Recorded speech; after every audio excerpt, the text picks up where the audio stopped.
On today's show, a winter journey into the woods, a destination made famous long ago by one of Minnesota's most legendary outdoor storytellers. Minnesota-bound Millie gets a special workout, and guess what? Your dog can too. Plus, we help you get into a new outdoor sport. Just be prepared for snow.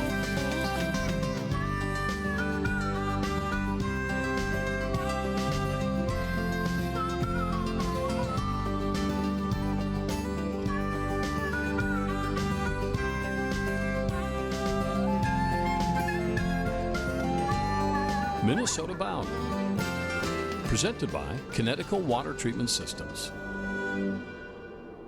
Hey everybody, Laura, Millie, and I welcome you to Minnesota Bound. Up first, finding your listening point, a well-known phrase thanks to writer and environmentalist Sigurd Olson. Yeah, we went in search of Sig's own personal listening point. A place preserved and celebrated in the winter months in Ely. Ron Shera has the cold tale. If you listen closely, you may hear it.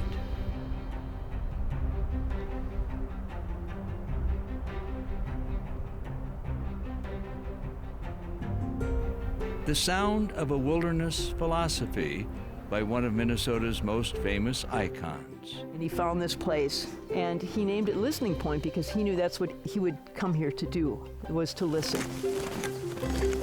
We are out on a tour of Listening Point during the Ely Winter Festival. We're on a tour of an area owned by Sigurd Olson, nationally respected environmentalist and author, especially known for his philosophy of leaving civilization behind and protecting wild spaces. You know, Sig is, in his 50s, and he's wanting to have a place near town where he can go to get away. He created Listening Point in 1956, his own private retreat on the shores of Burnside Lake, now preserved by the Listening Point Foundation, founded in 1998 by one of Sig's sons. His writing is so familiar to people that when they read it, even though all these books were written in the 50s, 1960s, 1970s, that people can still connect with what he wrote about. We're going to get back on our trail and we'll walk up to the cabin. For Sig, Listening Point was a place of connection. It was where he came to reconnect with all of those feelings that he really experienced all throughout his life whenever he was out in the woods.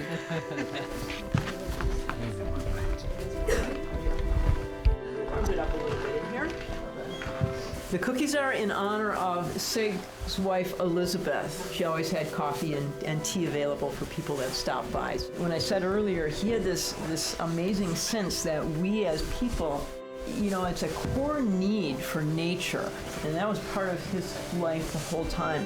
He became really a spokesperson for the conservation movement, and he'd spend a lot of time in Washington and out west in various places, working to get legislation passed that would protect the wilderness.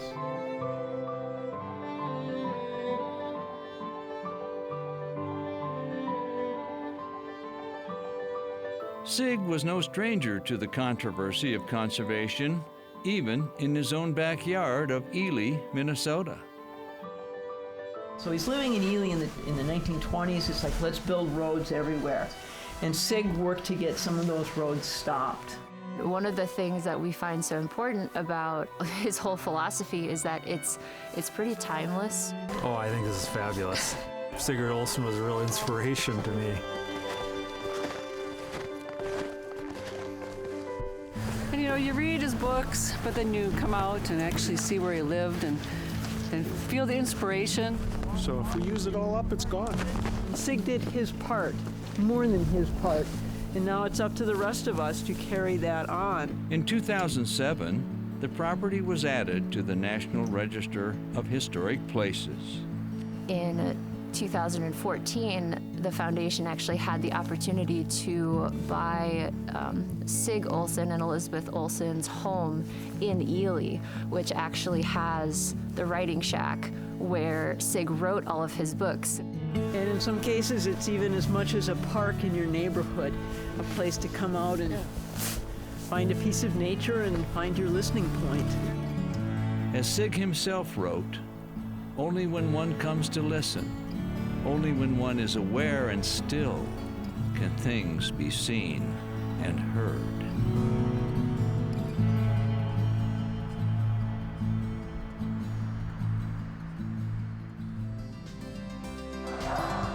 Coming up, Minnesota-bound Millie goes for a swim in the dead of winter.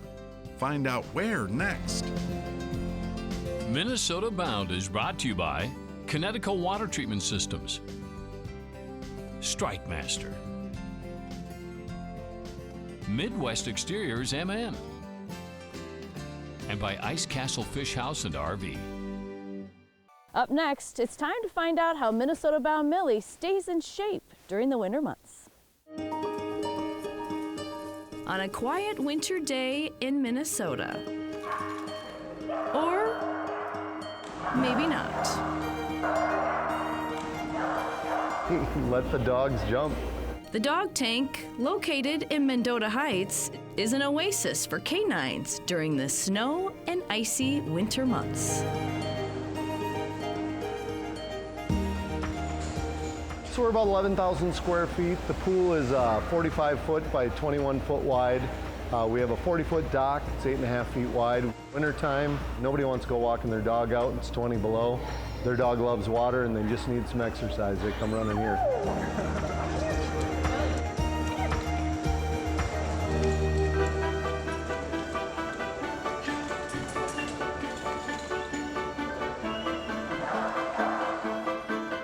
It's where our own Minnesota-bound Millie goes to stay in shape during the off-season. Get ready, get set, jump.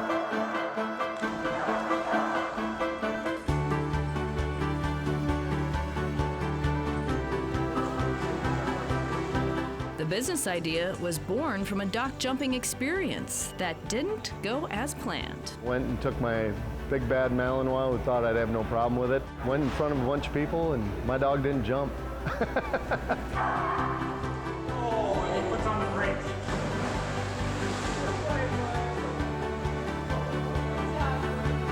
I always generally tell people the first time you come here, you want to see, at minimum, right? The dog wants to interact, go down the ramp, go down and touch the water. Don't hold your hopes so high that you think they're just going to launch like they do at the lake.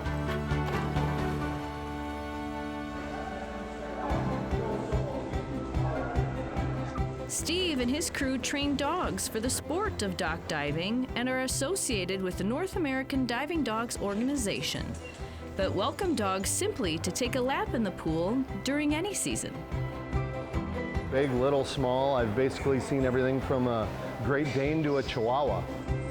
It's awesome. It's a great way to get us out of the house and the dogs swimming when it's below freezing out.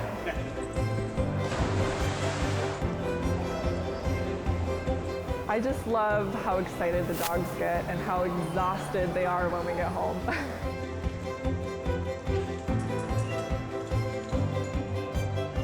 But when their dogs are tired and happy, generally people are too, right? I couldn't have said it better myself.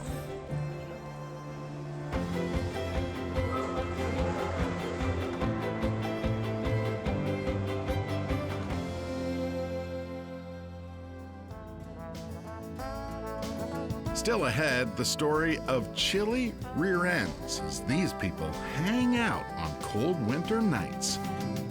But first, we help you get started in another snowy passion, that of travel on snowshoes. Closed captioning provided by Star Bank.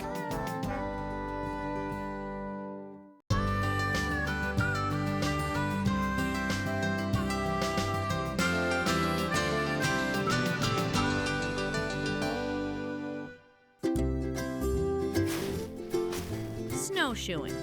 In the past, snowshoes made of wood and rawhide were essential tools for fur traders, trappers, and anyone whose living depended on the ability to get around deep areas of snowfall. Today, snowshoes are mainly used for recreation, and just enjoying some winter fun in the snow. But how do you get started? The folks at LL Bean are here to help us out. Hi, Anthony. Hi, Laura. How are you doing today? I'm good, thank you. I am looking to get outside and get some exercise, and I heard that snowshoeing is the perfect way to do that, but I'm not quite sure how to get started. Is there some suggestions you can give me? Absolutely, yeah. You've come to the right place. We have a lot of different kinds of snowshoes at LL Bean. You know, really, to start, where do you plan on snowshoeing at? Well, to get started, I'll probably stay local, so I'm not planning on hitting the mountains anytime soon, but of course it's Minnesota, so I'm guessing I might hit some deep snow. You're going to need 3 things to get started snowshoeing. You need snowshoes, poles, and some nice winter boots. So let me first show you the winter walkers. These are our most popular model. This is a real nice introductory snowshoe. There's some basic parts to it. You have the deck, the binding, the frame, and the crampons, which are going to keep you from slipping. You basically just tuck the front of your boot in there, into the front of the binding, tighten up the rear part of the binding, and then clasp over the top. Tighten everything up, and you have a nice secure fit. The third thing you need is a nice pair of snowshoeing poles. This is our winter walker model. This is a telescoping pole, which basically means that a user can adjust it to any height they want. Okay, Anthony, now if I really fall in love with snowshoeing and want to hit the mountains, can I still use my winter walkers, or do I need a different type of snowshoe? The Pathfinder snowshoe is made exclusively for LL Bean by the Tubbs Company. It has a different binding. The frame is a little bit wider, and it also has different crampon orientation and position on the deck of the snowshoe. We also have the MSR Revo snowshoe, which is an ultra lightweight snowshoe, and this comes in a men's and women's model as well. Very lightweight. As you can see, different features, different crampons, traction on the sides as well as in the middle, and this is good for different ice and snow conditions as well. So I have my snowshoes, boots, and poles, but I also understand LL Bean gives lessons? We do at LL Bean. We not only like to sell gear to people, but we like to show them how to use it. So we have clinics on every Tuesday and Thursday on topics like snowshoeing basics and local places to snowshoe. And we also offer discovery courses on snowshoeing every Saturday and Sunday all winter long. That sounds like a ton of fun. Can I come along? Yeah, sure, let's go. All right. Okay, I just left the store and I have my snowshoes, my walking poles, and most importantly, I have Siri here from LL Bean's Outdoor Discovery Schools to show me how to use these. Well, welcome, Laura. It's really easy to snowshoe. We'll just put our snowshoes on and then we'll go over some basics.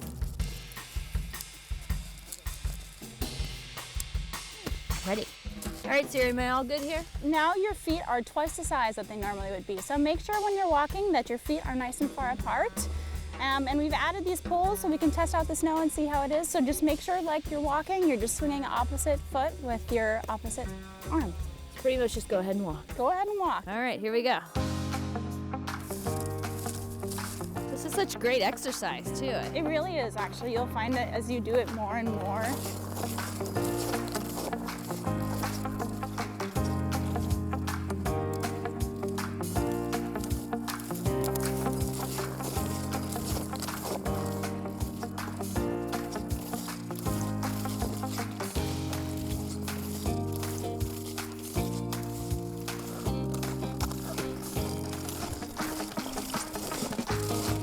There you have it. If you're looking for an easy way to get outside and enjoy the winter months, snowshoeing just may be your ticket. But most important, just get outside.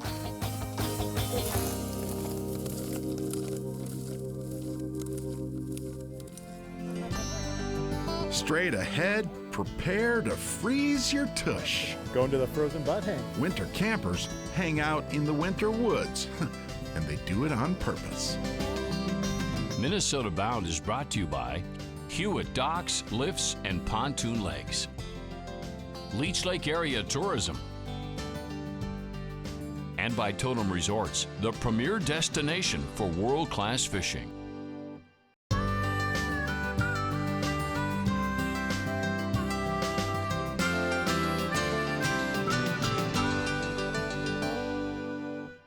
Up next, we head to the cold and snowy winter woods to meet a group of people who prefer life outdoors and off the ground. Well, we finally found the spot. Well, we're in the middle of nowhere. The literal end of the road where people decide to hang it up. I'm Frank. Frank, nice to meet you. Jordan. Jordan? Yeah. Every January, going to the frozen butt hang.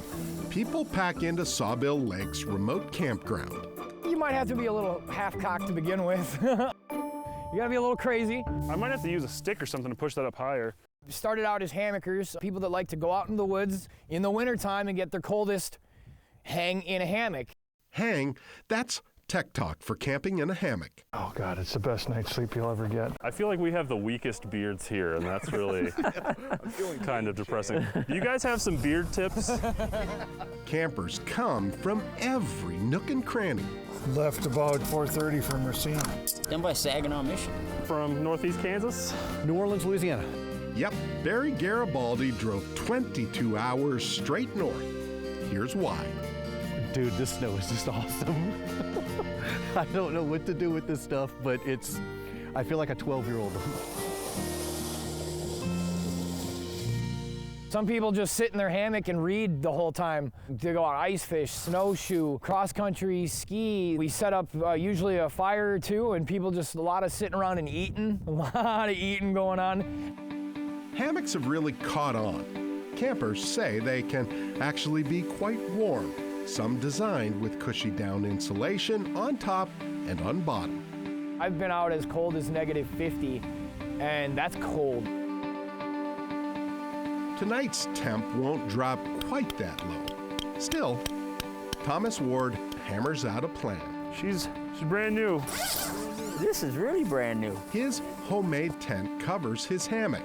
Maiden voyage. Inside, a wood stove heats the whole deal.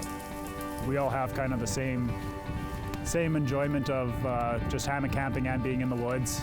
Just a really good time out in the bush with good friends. They come for the company, but stay for the sleep. Right. It doesn't matter what's underneath you, whether it's rocks, snow, ice, water, you're above it all, nice and comfortable. Just like that. It's phenomenally warm. Very, very warm.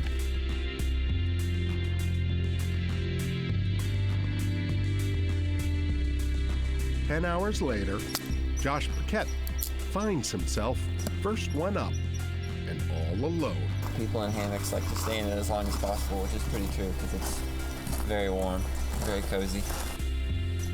All this, a game most folks will never play. Morning.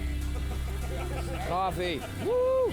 Just the typical reaction. Oh, you're nuts. We'll see you afterwards. Hopefully you don't die. Stuff like that. Nothing too crazy. Oh, the day's not over yet. People crazy enough to cold camp get all kinds of ideas. Here comes one of our main plungers. I secretly want my dad to do it. Who's going first?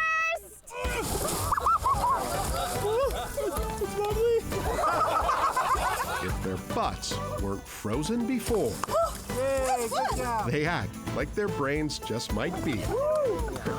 I guess that's the whole point. Yeah, it's all in your attitude, positive mental attitude, and you can have a good time anywhere. Lots of high-tech gear in the cold months there. You're gonna need it on a day like this. For sure. Well, that what does it for us. We'll see you back here next week. As Millie, Laura, and I always like to say, until next week, don't forget to introduce a kid to the great outdoors. We're here. Transportation provided by Premier Transportation. Call 1-800-899-7433. To get more Minnesota Bound, including full episodes, go to mnbound.com. And to follow our latest adventures, like us on Facebook.